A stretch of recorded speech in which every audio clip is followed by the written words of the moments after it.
throughout my lower school years, I had a few challenges there with keeping up with the rest of the students. And so it had come to a point where I was so upset about my reading and writing.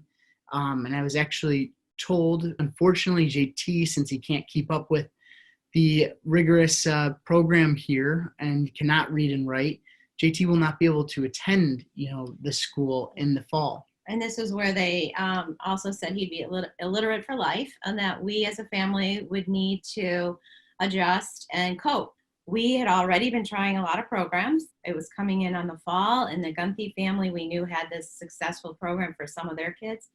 And that's where we met Steve. As you can tell, we've had huge success within just 5 days.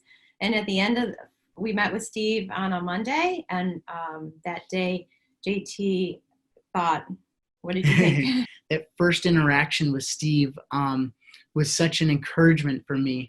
And the reason for the encouragement was because being able to show me multi-syllable words and for me to break those words down, it gave me that encouragement that there is something to this and that something is going to happen. And I ran out into the parking lot, skipping and hopping and telling my mom and dad that I can read. And and at this point, we had tried many reading programs, from Linda Mood Bell to Hooked on Phonics to Discovery Read, and Gillingham, countless programs, and we never had the success, the encouragement, the excitement. And I always refer back to the classical flip books, but Steve's program was so much more fun and exciting for me and different.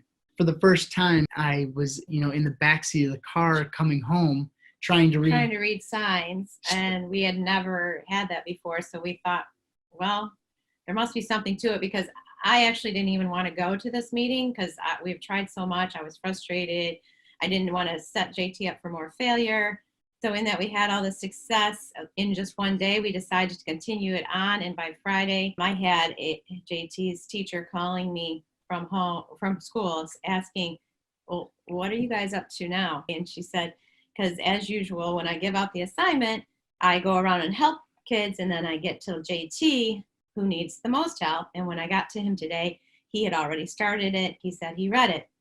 Now, Chris and Jim and whoever set up this meeting with all the people who said JT wouldn't read. 110 people in a gym, and he read to the group after, and then lesson.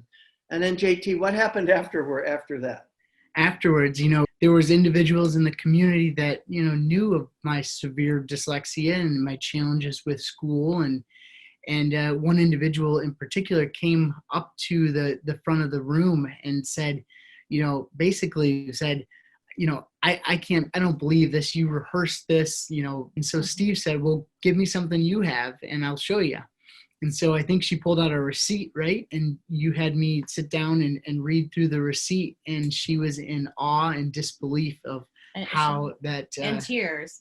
Now this was April, and she had just worked with JT in the fall up to Christmas and tried every technique and every little trick she thought she had up her sleeve, and so she really didn't believe it. Yeah. But anyway, because of that great successful night, the community at large has accepted the FAST program. No, I ended up at the school that said I couldn't go to it. Basically said, we'd love to have you back. Yep, went to High Point University and graduated from there. One of the goals that Steve really pushed me to do and encouraged me to do was to write a book. And so I actually wrote a book, and it's called Untether. And it is a book that describes a ton about my education and about my time with Steve and growing, stronger in my reading and writing. And as I always make a joke is I'm the dyslexic kid who wrote a book.